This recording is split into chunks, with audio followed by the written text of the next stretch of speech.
service that you can export. And interestingly, this is one thing that is very personal to me because I'm a direct beneficiary, right? In 2014, when I started my business, I started like every other person living in Nigeria, wanting to serve the Nigerian market. But something happened in the oil and gas industry then, and I'm like, not again. I hope this is not 2008 again, another financial crunch. That was when I made the hard decision to pivot my business to an international business, to then serve it on the internet. I shut down my office, right? Mm-hmm. And then I thought it was going to be serving Nigerians, but through the internet. We're looking at 8-9 years later. Nigerians constitute about 20% of my customers, even lesser for my revenue. So it doesn't make any sense for me to have any office in Nigeria because they are a minority of most of my customers. I've been serving for 6-7 years. I've never met them in person. I've never seen them before, And then sometimes my kids laugh about it. I'll dress up as if I'm going out to somewhere special, only for me to sit in front of the computer and I'm having consulting sessions, right? So I think the other day, my mom or my mother-in-law saw me and said, okay, when are you going to go out? You say you're going for a meeting. You have a session. When are you going? Is it not late? I said the session is actually here in front, So that is what is going on across Nigeria now, where because of the export opportunity where you can earn forex, that is the biggest draw for export, especially in this economy now where the local currency is taking a beating. People who are into exports are able to gain foreign currency. It also gives you the advantage of attracting more customers because you are serving a bigger market. Serving Nigeria versus serving the world. Nigeria is a minority in the world. So you have a bigger market. You have the opportunity to grow your sales. Another interesting thing that I did, particularly for me personally, was diversifying your business, the risk. Because when Nigeria's economy is not doing well, there's always another economy somewhere that is doing well in the developed world and things like that. And the biggest opportunity for exporting services is what is going on now. I was reading a report from the chief economist at the African Development Bank, and he said that between the year 2000 and the year 2020, the number of Nigerians living outside Nigeria has grown from about 300,000 to over 1 million. It may even be more than that.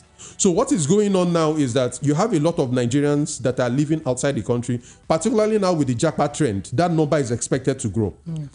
And from their reckoning, 52% of Nigerians living outside Nigeria live within Africa, but outside Nigeria. So places like South Africa, Ghana, all those places. Yes. 48% live outside the continent, in the UK, in the Eurozone, in Canada, in the US, right?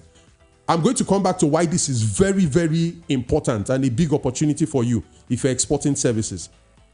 Because what happens is that when people leave Nigeria, when they japa, even if they left 30 years ago, 40 years ago, they don't leave the Nigerianness behind. It's difficult you can't become a white person overnight. If you even go there, the food that Nigerians eat, you'll be surprised. The local noodles we have here, our local beer, they sell them in African shops in the US and Canada and the UK. And you're asking, why is it that somebody that left Nigeria 25 years ago is still eating our food? By now, you should have adjusted to the white man's food, but it's not easy. So these people and services. But before now, what most people see is the goods. You are shipping ingredients to the US, you're shipping ingredients all over. But these people spend a lot of money on services. They spend a lot of money on services. Nigerians there too. Nigerians there spend a lot of money on services. Nigerians there will need Nigerian here. They will need, and I will even break down which areas they are looking for those services. But this is just one target market. Nigerians living outside Nigeria. The second interesting target market is other Africans that are living outside of Africa. So many of my big clients are professionals who left Africa. They went to the US and UK to study. And now they want to come back or they have a business back home. And that is in the area where I serve them. So I provide them with consulting, business development. Also, my specialty essentially being business. I support them with strategy. But those are the kinds of people. I started this thing trying to serve Nigerians. But it turned out that my biggest clients are other Africans outside of Nigeria. My biggest client, for example, is in Gambia. And Gambia is the smallest country in West Africa. It's about 2 million people. I would have never dreamed that Nigeria, my own country, is 200 million. Why would a country of 2 million be the source of my... And it's a very poor country. But the guy is an expatriate. He's a Gambian, but he doesn't live in the Gambia, but he runs businesses in the Gambia. And he's my biggest client. Another big client I have is in the Congo. Congo speaks French. I would have not imagined that somebody from Congo would want a Nigerian to provide services. But the interconnectedness is crazy because the lady works in Dubai. She used to live in the UK. She's from Congo, but she speaks French and English very well. And then the interesting thing you find is that talent is not evenly distributed. You may have a lot of talent, but you are constrained by the Nigerian market because there are a lot of us here. So if it's not working for you, you think, you are not up to scratch. But the world is a bigger space. In fact, my biggest shock is, if you ask me, my most shocking client is from Somalia. From Nigeria, I think Somalia is a war-torn country. Yeah. So the day the guy registered and we actually sat in a Zoom call, I was shocked. This is a Somali person. How did you find out about me? How are you able to afford me? So, when you follow what the media is saying, sometimes it's you don't really see the true picture of what's going on. The most shocking one is I had a client, what's that his name? I think it's Michael something, from the Fiji Islands. A lot of people don't know where the Fiji Islands are. It's north of Australia. It's a tiny country. They are not even up to 1 million. And that is somebody that I've served before. But if I wasn't exporting services, if I didn't put myself on the internet, these people would have not had access, right? So Africans outside of Nigeria that are living outside of Africa are a big target market. Another shocker I got, which is the third main target market, is African Americans. You will be surprised by how much affinity, because there's this growing trend in the African American community. They call us the motherland, going back to motherland, to Africa. Africa is the future. With all these whole racial things and all like that, many of them are drawn particularly to what the continent has to offer.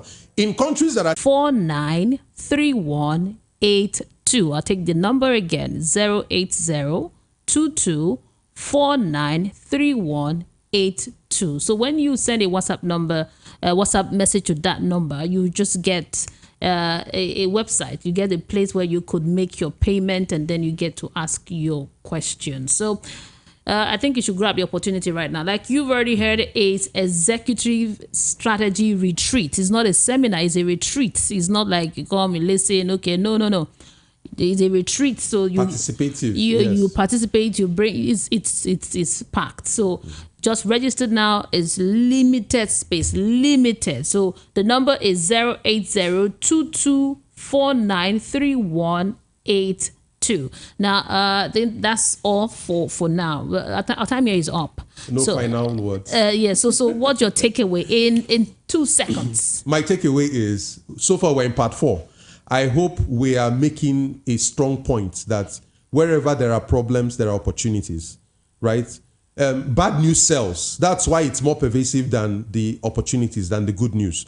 What we're doing here is to provide you an opportunity to explore those areas that people are not looking at. Because this is such a big market that while you have big problems, what it means, because we're a big market, is I create big opportunities. So big problems, big opportunities. A lot of people are focused on the problems. Let's dig into the opportunities and take advantage. And especially if you don't want to leave Nigeria, you don't want to leave Nigeria, you don't want to jackpot, and you still want to make money and even make dollars and all of that, then come for the jackpot is a market for you. It's a big market for you, so it's important. It is. So thank you for being part of the program. Coming up next is Area Matter. Keep it here. This is the voice of the people, 90.3 FM. My name is Mary. We've been talking with John Paul Iwoha. He's a business activator. You can find him on LinkedIn, John Paul Iwoha, that's his name, and you get to connect with him on that platform and many social media platforms. Thank you very much. Keep it here.